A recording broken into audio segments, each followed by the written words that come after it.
name is Miranda Comsa, Mirandacomsa.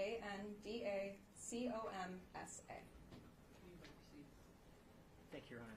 Ma'am, could you please tell the jury what you do for a living? Sure, I'm a forensic scientist with the Michigan State Police, currently at the Metro Detroit Forensic Laboratory. And do you have a specific area or field of focus in your work as a forensic scientist? Yes, I work in the biology unit doing body fluid identification testing. And how long have you been doing body fluid identification testing? A little over 9 years. And what sort of training or experience do you have in that specific field?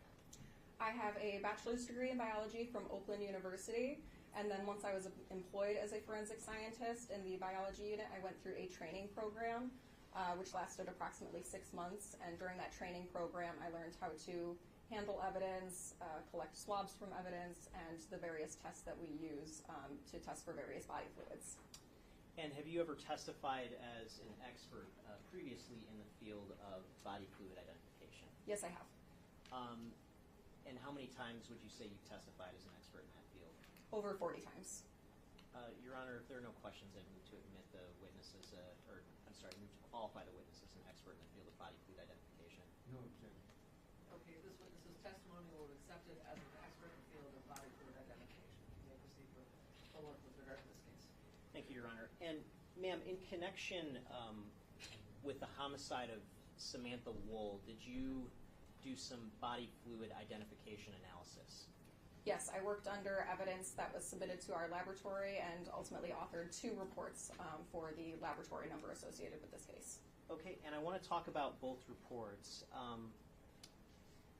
I'm holding what's been marked as People's Proposed Exhibit 35. May I approach?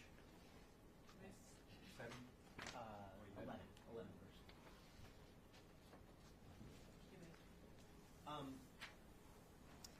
Does Proposed Exhibit 35 appear to be one of the reports that you authored in this case? Yes, this is my report under the laboratory number MD23-3317, record number 11. Okay, and what evidence did you analyze in connection with that report? I received 2 pieces of evidence which were collected from a vehicle. One of them was a blue gift bag and the other was a gray dog leash / harness. And I want to show you a couple of photos that have already been admitted as part of People's Exhibit 33. And looking at page 122 of Exhibit 33, does this item look familiar to you? This is not an image I took, but it does look consistent with the blue gift bag that I received. Okay, and looking at page 136 of Exhibit 33, how about this item? Again, this is not a photograph that I took, but it does appear consistent with the item that I received. Okay, and what you're holding that's been marked as Proposed Exhibit 35, does that document your findings with respect to body fluid identification analysis of these 2 specific items? Yes, it is. And does that report that's marked as Proposed Exhibit 35 fairly and accurately depict your findings in connection with the work that you did? Yes, it does. Your Honor, I move to admit Proposed Exhibit 35. No objection. 35 will be admitted. And may I publish? You may. Now, what sort of methods did you use to analyze the 2 items that we just discussed? I did a few different blood tests on the items that I received. If I may explain how I received the items. Sure. Both items I received, I was notified that they had staining present that tested positive with a test called hemostix during the vehicle processing that was done at our Grand Rapids Forensic Laboratory. So for both of the items that I received, I did some follow-up testing on the specific staining that was previously tested. I did a test called hemotrace, and that test is specific for human blood. I also did some additional presumptive testing with both hemostix as well as a chemical presumptive test called phenolphthalein, which works very similarly to hemostix.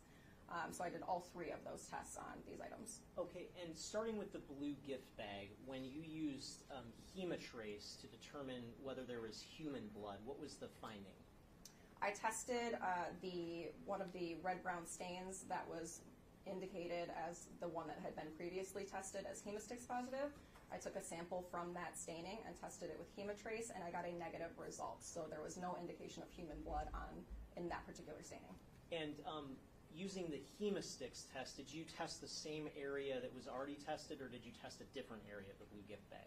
No, I did not test the same area that was already tested. I tested 3 different areas of staining that looked like they could be consistent with blood, and I got a negative result with the hemostix, so there was no indication of blood on any of the additional staining that I tested. And you also mentioned phenolphthalein. Did you test the blue gift bag with phenolphthalein? No, I did not. Okay. And moving to the dog leash, did you test the dog leash with Hemotrace? Yes, so similarly, I located the area that was marked and indicated as having been hemostix positive during the vehicle processing. I did the follow-up testing with Hemotrace on that particular area, and I got a negative result, so there was no indication of human blood in that staining. After that, I then searched the item for additional areas that looked consistent with possible blood. I tested 2 stains with the phenolphthalein test, which again is a chemical presumptive test, and got positive results for 2 additional areas. And then on a 3rd area, I got a negative result with the phenolphthalein. And does phenolphthalein, does that test distinguish between human and animal blood?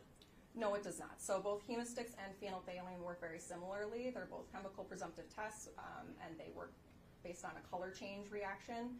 So if I get a positive hemostix or a positive phenolphthalein test, that's an indication that possible blood is present, but it is not specific for human blood.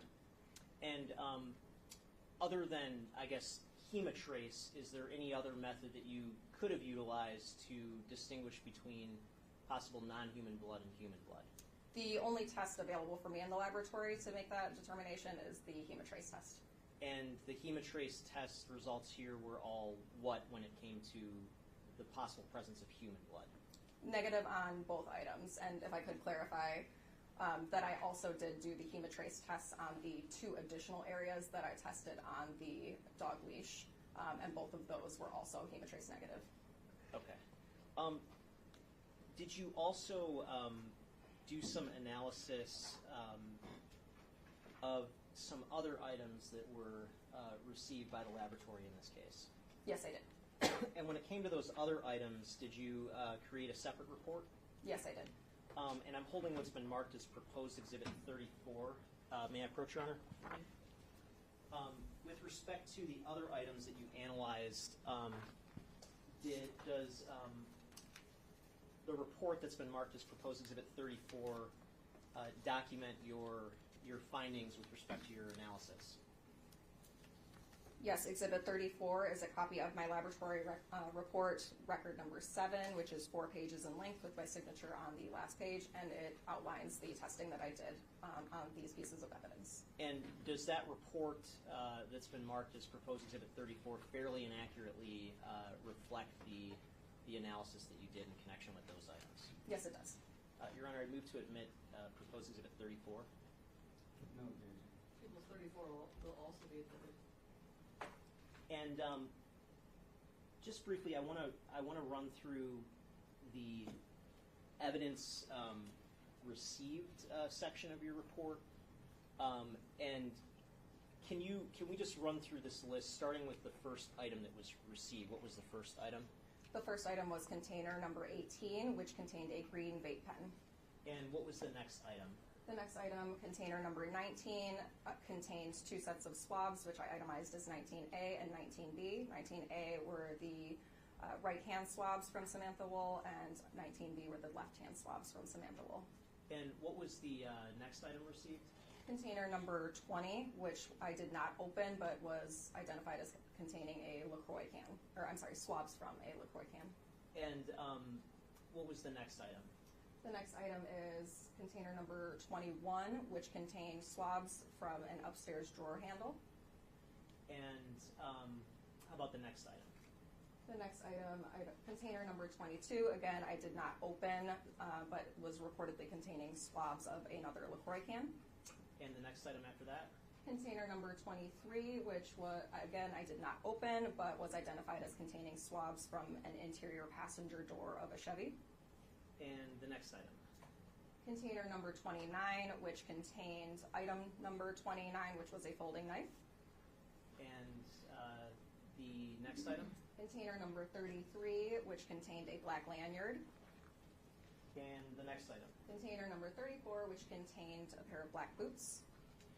And moving to the next page, what were the remaining items? Container number 35 contained a folding knife with a black handle, and container number 36 contained a folding knife with a blue handle. And in terms of the items that you didn't open, was there any reason why, in connection with your specific type of analysis, you didn't open those items? We had a phone call conversation with the submitting agency to go through the remaining evidence on this case, as there was a lot of pieces of evidence. And at that point, the items that I did open were the pieces of evidence that were prioritized, and we were advised that at the time we did not need to open, or I did not need to open the items, or like the containers that weren't opened, the LaCroix cans and the swabs from the interior passenger door. And your analysis here documented on this report, what was the sort of primary objective of your analysis? Most of the items I was searching for possible blood. Okay, and starting with the green vape pen, did you test that item for the presence of possible blood? Yes, I did. And what was the result of that? I tested one of the red-brown stains present on the vape pen with the phenolphthalein test and got a positive result indicating the possible presence of blood. For that item, I swabbed some of the possible blood staining to preserve, but did not send that for DNA testing. With this item, I actually swabbed what looked like the mouthpiece of the vape pen, as well as the button on the vape pen, for possible skin cells or saliva that might have been left behind by someone using the item. Those swabs were then sent forward for DNA testing. And how about the hand swabs of the victim? Did you test those items for possible blood? Yes, I did. Both the right hand and the left hand swabs had staining that looked consistent with blood. So I took a small cutting. So I simply took a scalpel and took a small portion of the cotton material stained with the possible blood staining and tested that with phenolphthalein. For both sets of swabs, I received a positive result indicating the possible presence of blood. I then cut the entire remaining material to send for DNA testing. Okay, and how about the upstairs drawer handle swabs? Did you do anything with that particular item? With that item, there was no staining that appeared consistent with blood, so I simply cut all of the cotton portion off of the swabs and placed it into a tube for DNA testing. And the next item indicated on the bottom of page 2 was was described as a folding knife. Did you examine that for the possible presence of blood?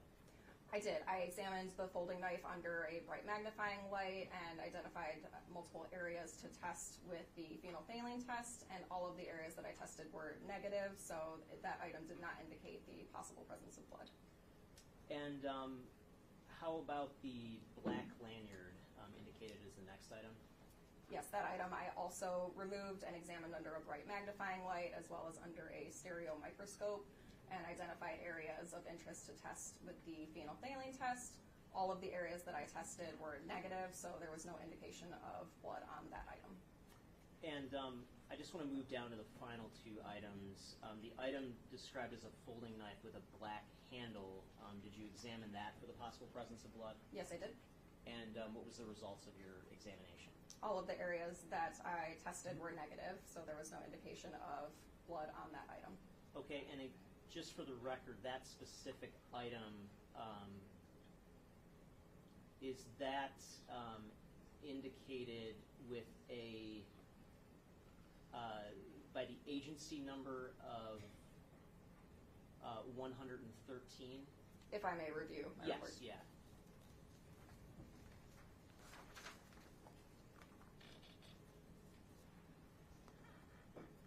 Yes, that one was listed as agency item number 113, and I itemized as our laboratory item number 35.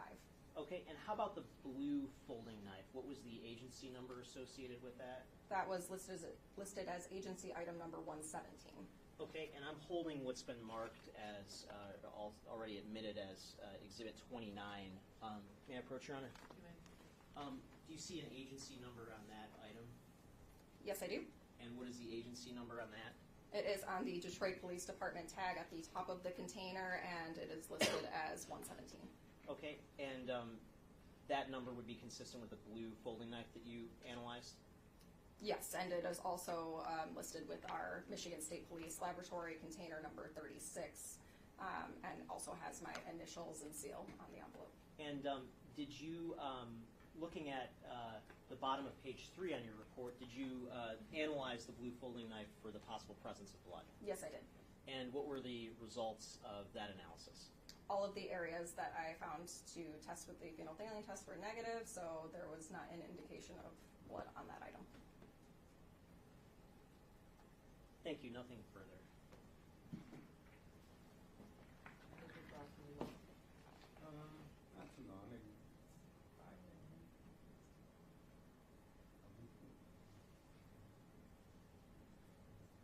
I think you can continue to Thursday. I can't hear. Well, I mean, if it's not gonna be long, I'd like to get it done and not bring it back. I know she's off Thursday. If it's possible to squeeze Let's in, go. but I don't want to hold. Go. Good afternoon. Good afternoon. Now,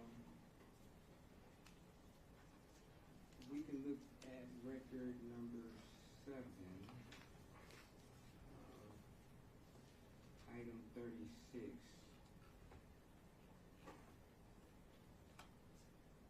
Where it says apparent hairs and or fibers collected but not examined. Additional apparent hairs observed but not collected or examined. So to be clear, there were some apparent hairs that were found in this particular night? Yes, on the item when I removed it, I noticed that there were a couple of possible hairs or fibers, and some of them, which were a little looser on the item, I collected on a sticky note for preservation, and then there were also additional possible hairs or fibers that were very small throughout the surface around the interior of the folding component, so those hairs or fibers I did not collect or Okay, examine. and the hairs that you did collect, do you know whether or not those were sent out for analysis? I did not send them for any further analysis, and I did not analyze them at the time. Okay, but you do have the capability to analyze suspected hair to see whether or not if it's compatible with a known DNA profile, correct? Our typical process for screening hairs, so what I would do is to look at those possible hairs, fibers. I can determine, one, if it is a hair, if it is a human hair or non-human hair, and if it's a human hair, at that point I would look to see if there is a root present. If there was a root present, I could at that point send the root forward for DNA testing. Okay, and your report doesn't reflect whether or not you were able to ascertain if in fact this was a hair or not, correct? Correct. I simply collected the possible hairs or fibers. I did not look at them further. Okay. And do you have total discretion on whether or not you collect suspected hair and then send it off for processing? Yes, that would be my decision when I'm processing an item, if I look at the hairs further or if I send any hairs forward for DNA testing. Okay. If you generate a report where it indicates it's apparent hair that was collected and you send that to the requesting agency, could they in return request that you send that apparent hair off for analysis? Yes, that is why I list on my report anytime that there were apparent hairs or fibers observed, whether they were collected or not, and even for when I'm testing for body fluids, I will note if there is additional staining that was not tested, so that it's very clear on the report that no examination was done on, in this instance, the hairs or fibers. Okay, so to be fair to say that the requesting agency never requested you to send the apparent hairs off for additional analysis, correct? No, I never got that request. Now, record 7 and record 11, they both pertain to a particular suspect, correct? Record 11, I know I had evidence that was collected from a specific person's vehicle. Record number 7, I know I received evidence that was collected from, I believe, the crime scene. Again, the hand swabs collected from Samantha Woll. Okay. and some other items as well. Okay. Would it be fair to say that both reports have a victim name on it, correct? Yes, correct. And that victim name is Samantha Woll, correct? Correct. And both reports have the suspect name on it, correct? Yes, they do. And that name is Jeff Herson, correct? Yes, that name is listed on both reports. Now, did you do any type of analysis on any clothes that were potentially collected from a Jeff Herson? No, I did not.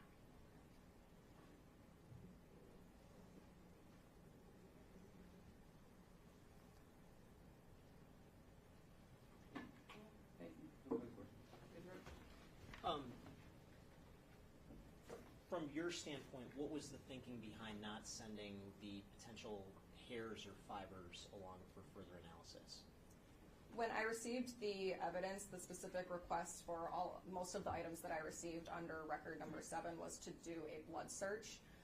So because I didn't find any areas of possible blood on any of the items, I did not see the need to go further and to do analysis of the possible hairs or fibers on the items. If hypothetically a knife had blood washed off of it, would you still expect to see the types of fibers left behind that you observed on these items? If a knife were recently washed, I wouldn't necessarily expect to see many hairs or fibers still remaining on the item as well. If the washing were thorough enough to wash away any blood, it would likely also wash away any hairs or fibers. Okay, thank you. Nothing further. And you stated that you wouldn't suspect to see many different hair fibers if the knife was washed. So it's possible that the knife could be washed and there still be some hair samples remaining, correct? It's hard to say. Again, it would depend on how thorough the washing is. With a folding knife, there are a lot of creases and crevices, so if a hair were to be wedged in some of those areas, it's possible that some of those would remain. If the blade area alone were wiped off, but the handle area weren't submerged, then it could also be possible to see some hairs and fibers still within that handle component. Okay. Were you aware that this particular crime involved the victim being stabbed in the head? I was not aware particularly where the victim was stabbed. If you had that additional information that a potential knife could have been used in the head of the victim, would you have then sent those apparent hair samples off for analysis? No, it wouldn't have necessarily changed the way that I went about my analysis. Again, my primary goal was to search for areas of possible blood, and considering that I did not find any, I did not see the need to analyze any possible hairs or fibers that were found on the items. Okay, and that request was generated by the requesting agency on how you, I guess, constructed your scope of your analysis, correct? As far as looking for the blood, correct? Yes, to the best of my memory, when the items were submitted to the laboratory, they were listed as the requesting to search for possible blood. Okay, and had the request been to search for potential hair, then you may have expanded the scope of your analysis. If there were a specific request to process the hairs on the knives, then yes, at that point I would have considered doing analysis on the hairs. Okay, thank you. No further questions. Anything further? No, Your Honor. Thank you. Questions of the jury? Thank you, ma'am. You may step down.